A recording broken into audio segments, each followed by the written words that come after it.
What's up, bro? I hope you're doing well. And if you clicked on this video, that's because you're spread thin and you want to know the cure to this problem. That is exactly what I'm going to be providing today. To explain how I did this myself, I'm going to use the analogy from the book Essentialism. And this is how it works. You've got a closet. This closet is full of clothes. It's overflowing, absolutely. And you decide, like, hey, I need to get rid of some clothes because otherwise this closet is going to be a problem. So you open up the closet and then you're like, oh shit, everything is overflowing with clothes. So you take two bags. Bag one is full of, yeah, this has to be kept, and bag two is going to be full of, yeah, this is going to be thrown away. So basically, you put them there. 10% is like, yeah, I must keep that. So you put that into the bag. 10% is like, yeah, okay, that can go. But what if the other 80%? You're like, okay, but there's like this future occasion where this might be useful, so yeah, I might want to keep it. So yeah, that's basically what happens. You're completely uncertain what to do because you've got so many clothes. And that is exactly what is happening here with being spread thin. And this is where two different mindsets come into play. Mindset one is the non-essentialist. That is what we just saw, where we're like, oh, okay, well, I might need this t-shirt, so let's put it in the bag. And at the end of the day, what happens? 10% is actually like in the bag of, hey, this is gotta go, but the 90% is still in the bag of, hey, I gotta keep this. Did that solve the problem of the closet being completely full? No, it didn't. 10% went out, sure, but the 90% is still there, and you're gonna probably buy even more clothes soon. So that's not a problem, that's fixed. The second mindset here is the way of the essentialist. And the essentialist thinks like this. If it is not a no, if it is not a yes, 100%, if it's not completely clear that I'm going to keep this, then it has to go. So if you look at like your favorite piece of clothing, let's say this white t-shirt, if you're not like, yes, this must absolutely stay, then it must go. For me, if I looked at this white t-shirt, I'm just saying, yes, this needs to be kept because white t-shirts are cool. But if it's like some t-shirt with like an inscription or something, or like these really cheap like $5 like California surfing stuff t-shirts, then I just think like, do I need to keep this? And the immediate answer becomes no. Because if you're not certain of something, that should mean an automatic no. And let me explain to you why it is that way. The reason it is that way is because you need to set yourself priorities. If you say yes to everything, then at the end of the day, you're not going to be able to do every single thing out there that you want to do. If you just say like, okay, I'm gonna go to this event today, but that event, yes, but ooh, I gotta still spend time with my family. Ooh, but yo, I gotta exercise as well. If you say yes to everything, you will have time for nothing. Do you see what I'm getting at? Because if you say yes to everything, everything is clogged, everything is very stressful, everything is like, yeah, I gotta get this done, yeah, I gotta get this done, but oh yeah, that too, I forgot about it. Yeah, that too, that too. There is so much, there is so much that you want to get done that you get nothing done in the end. That is why we've got to learn to say no.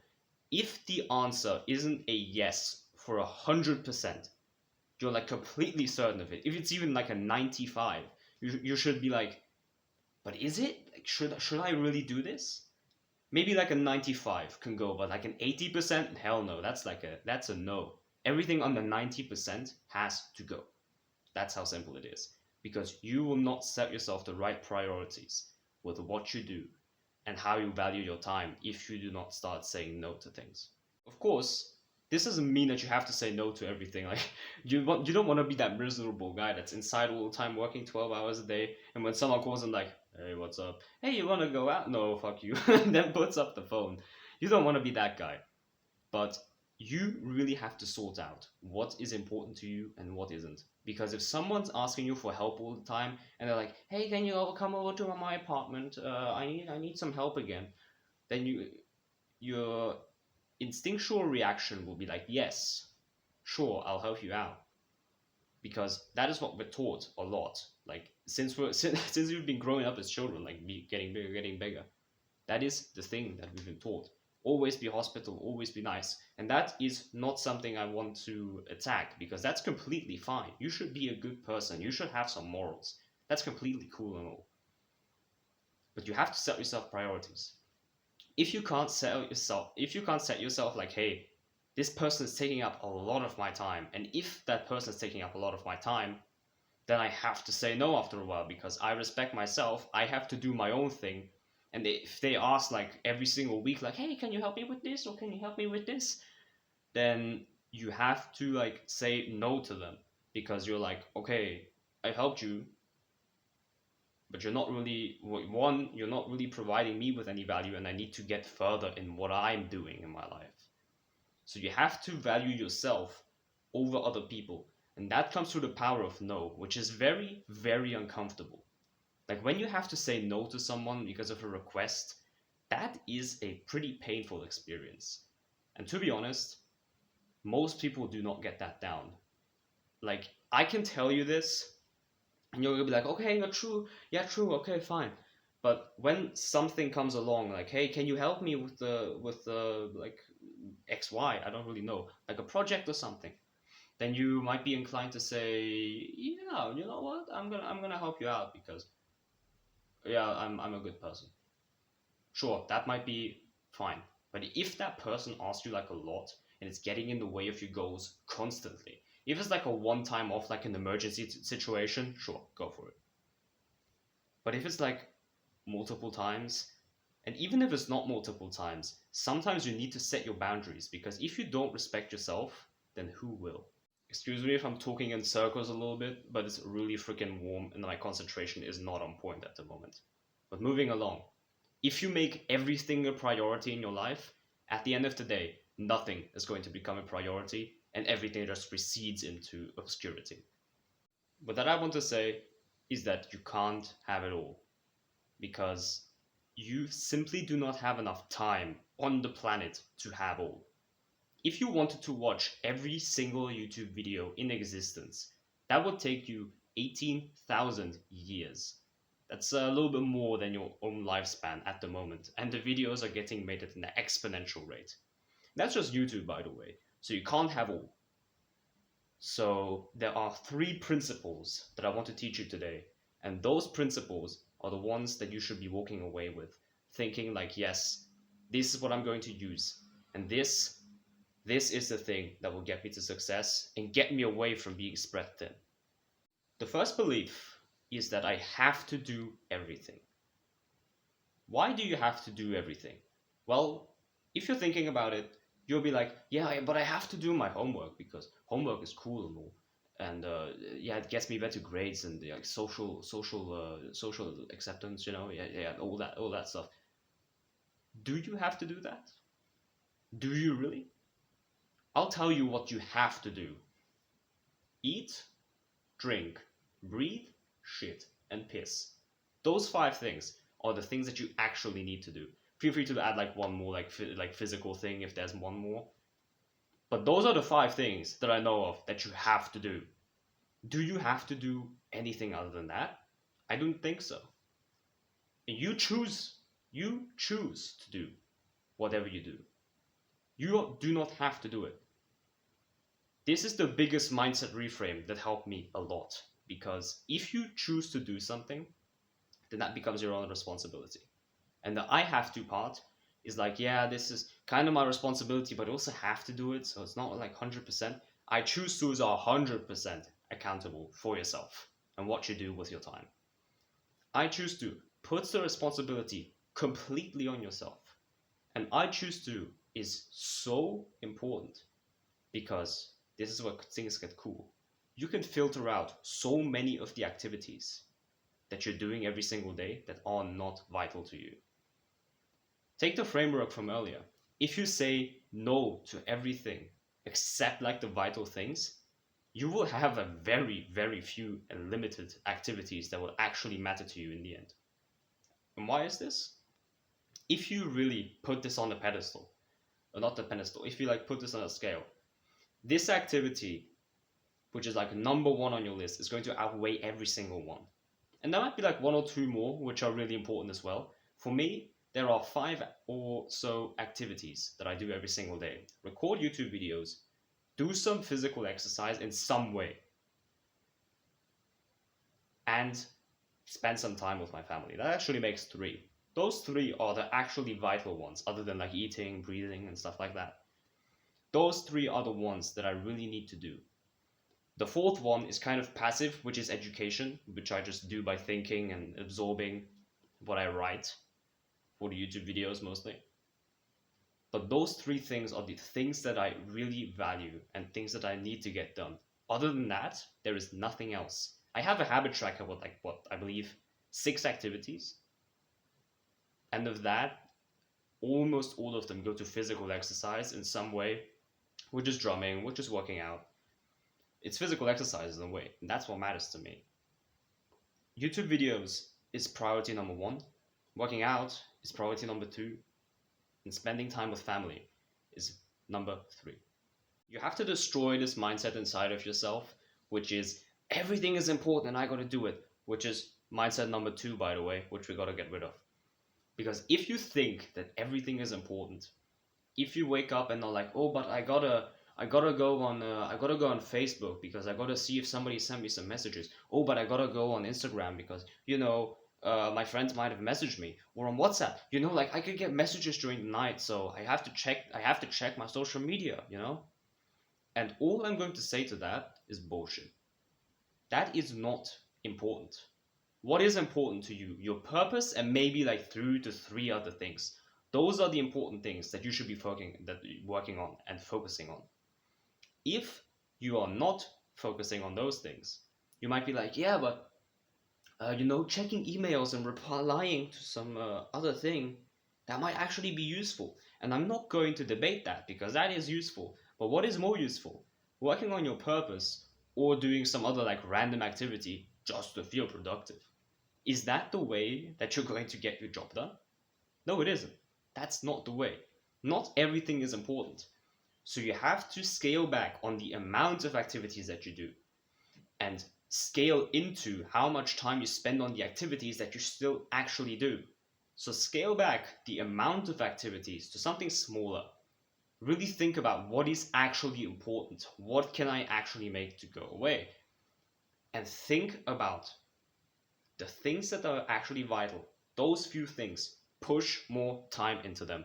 Because trust me, the results come from putting in the time into a few things and not putting in a lot of time into a lot of things. And that brings us to point number 3, which is you can't do both. Or basically, you can't do everything. You cannot have a day where you're like, yeah, I'm gonna do everything today. I'm gonna go to the cinema, I'm gonna go to the neighboring country, then come back and have a workout. That's simply not going to work. If you overload your plan, you're going to be in constant stress. You're going to be like, yeah, but I need to get there. Who does that bring forward? Exactly no one. So what you have to memorize is that you can't do everything. But here comes the cool part. You can do anything, not everything. You can take a few activities every single day. Let's say these activities are working out, making YouTube videos, and reading. These 3 activities are the things that you do every single day, but you do them really well. You work out for 1.5 hours, do a half an hour stretch, read for 2 hours, and work on YouTube for the rest of the day. If you just do those 3 activities every single day for a week, for example, you're going to see absolutely huge results. Your body is going to be feeling really strong. You're going to be reading a lot during these 2 hours. 2 hours of reading, that's going to be if you read at a good tempo, that's going to be 100 pages of a book. I mean, depending on the book as well, but more or less. And working on those YouTube videos, you're going to have videos for days. And that is something huge. You can do anything, but not everything. If you just funnel all of that energy into a few things, holy damn, you will make some big results and big progress. Now we get to the final part that I want to talk about, which is the fact that you have to say no to things. But saying no to things is pretty easy. You can easily just say no to yeah, okay, I'm gonna not waste like half an hour on freaking Facebook or something.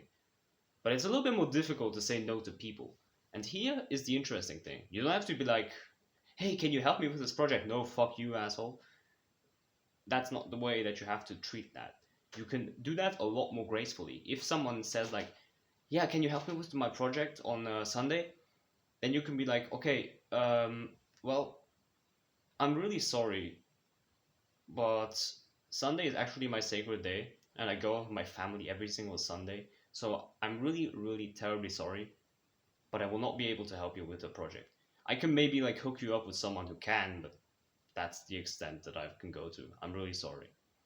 See, that can work a lot better than just saying like no to the face. Because the first time I heard this like way of thinking, I was like, yeah, but you can't just say no to someone like that. And yeah, it certainly takes courage. But look at it this way: if you say no to someone, then you'll be like, okay, yeah, the person that you say no, yeah, the person that you say no to is gonna be like, oh, but this guy's like, he's a kind of an asshole, isn't he? At the beginning, sure, that might be like a pretty extreme reaction, but that might be how it is. But over time, that person's gonna be like, okay, well, but he's garnering some respect. Like he values his time. That's pretty certain. You will garner a lot of respect by every other person around you simply by saying no to them. And this does this remind you of anything? It's called delayed gratification. It's very difficult to say no to someone like, hey, yeah, I'm sorry, but no thanks. But in the end, it's actually going to be better because you have respect and they're like, okay, this guy values his time. That's pretty cool. Yeah, respect him.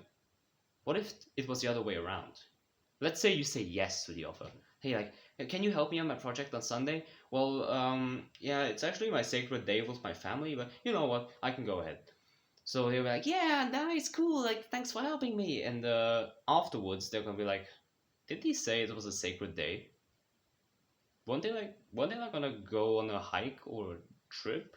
And he just left them there? So why should I have respect for this guy? Like, what? Why? He sacrificed his time with his family, his sacred day of the week, just to help me with my stupid ass project? What? Right, and with that, some closing thoughts. This sentence sums it up extremely well. Deliberate elimination to add to your life, because this is going to be adding huge amounts. Subtraction is actually a lot more interesting than addition. If you just take away all the bad activities and all the things that are wasting your life, and double down on all of the other things that are like really important to you, so your purpose and your other like important stuff basically, you are going to make huge progress in all areas of life. And I really like this analogy. Like, I think I came up with this myself, but it's basically having a 3 hour movie. And this 3 hour movie is like really long, really boring, really just not not exactly cool to watch, but it's long and it gets really it might get some decent marketing and you're making some okay money of it. What if you made that movie into a much, much better experience? If you cut down from that whole length of 3 hours and you're like, okay, what if we like take out the most important aspects of this and put it into a lot more smaller and compact version, with it being a lot better edited, with it being a lot better organized, and just leading to a much better movie. So you make the movie from 180 minutes down to 70.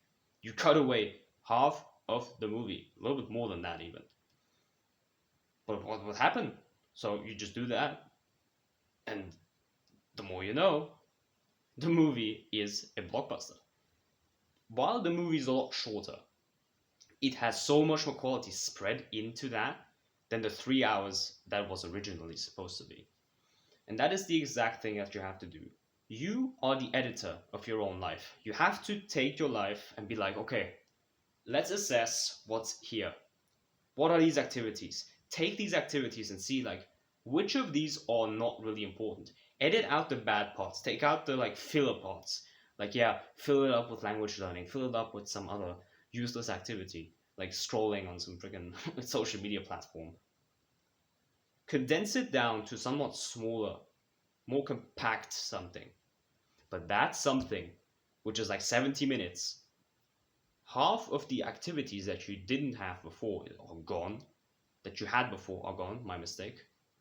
But the ones that stay are highly qualitative, are bringing you further in life, reduce your stress, and get you further.